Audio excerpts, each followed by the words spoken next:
Senator Joe Manchin, Democrat of West Virginia, on Thursday blasted Senate Minority Leader Mitch McConnell for playing politics over a bill establishing a bipartisan commission to investigate the January 6th riot at the U.S. Capitol. Manchin issued a strongly worded statement. Every time, like, this is just the thing I have. Every time I hear the phrase strongly worded or, statement or just something that is strongly worded, I laugh because it's like they really make it seem like these people are so tough because they said something. Okay, issued a strongly worded statement saying there was no excuse for Republicans to vote against the commission and accused McConnell of blocking the commission to help the Republicans avoid the topic ahead of the 2022 midterm elections when the Senate majority will be in play. Well, they're literally in play in every election. There is no excuse for any Republican to vote against the commission since Democrats have agreed to everything they asked for, Manchin said. Mitch McConnell has made this his political position, thinking it will help his 2022 elections. They do not believe the truth will set you free, so they continue to live in fear. That was strongly worded. Again, I didn't read the statement before reading this article.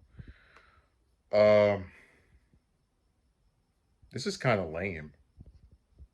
So, no excuse for any Republican to vote against the commission. I agree on that because I just don't see why there's like, again, maybe if it was 2, 5, 10 Republicans didn't vote for it, but you can't even get a majority of that party in the Senate to support a commission that is simply going to look into why this group of people came to the Capitol trying to kill politicians over refusing to certify the results of an election the way they wanted.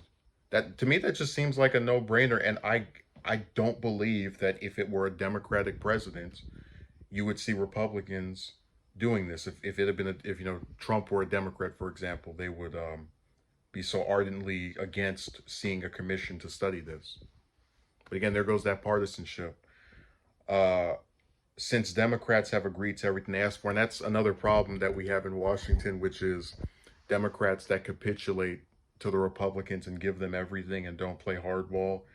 And then even after they do that, the Republicans still want more. Like, it just incentivizes the Republicans to keep moving the goalpost. And then the Democrat who never catches on to the pattern of, hey, these people are playing me. They don't actually want to support anything I do and are just wasting our time. It keeps in perpetuity. They never learn. They're like a dog chasing its tail. McConnell did the same thing with the COVID bill. Did the same thing with the Supreme Court. And again, they don't understand. And that's what I find so frustrating about Manchin, because he's supposed to be one of the more influential Democrats since Biden took over because of that tiny itty bitty majority that the Democrats technically have in the Senate, where it's split in half. And he's done nothing with it. He presents himself as this person who wants to work with people, with a party that, referring to the Republicans, is not interested in working with Democrats when they're the ones in charge. Remember, Republicans, the last time they had all three chambers, right, which is what Biden currently has for the Democrats, was the period of 2017, 2019. They passed one bill, which was the tax cut, and that was it. They had a right-wing healthcare plan, even more to the right than Obamacare. They didn't ask the Democrats if they liked that. When they pulled out of the Iran nuclear deal, they didn't ask the Democrats if they liked that. It's so sad that, and again, admittedly, the Iran deal was not something that went through Congress, but I don't understand where does he eventually figure out McConnell is someone who will say, "Oh my God, this was so bad, terrible," and then we'll just say, "Okay, let me move it on. I want to present myself as seeing this as wrong, but I don't want to investigate because I don't care." And Manchin almost is like a parody of a politician. Like he's unable to adapt to the fact that this same group of people who bootlick for someone that had no problem inciting that type of incident uh, are not interested in fixing it or making sure it never happens again. I just can't believe the media, like The Hill wrote that strongly worded.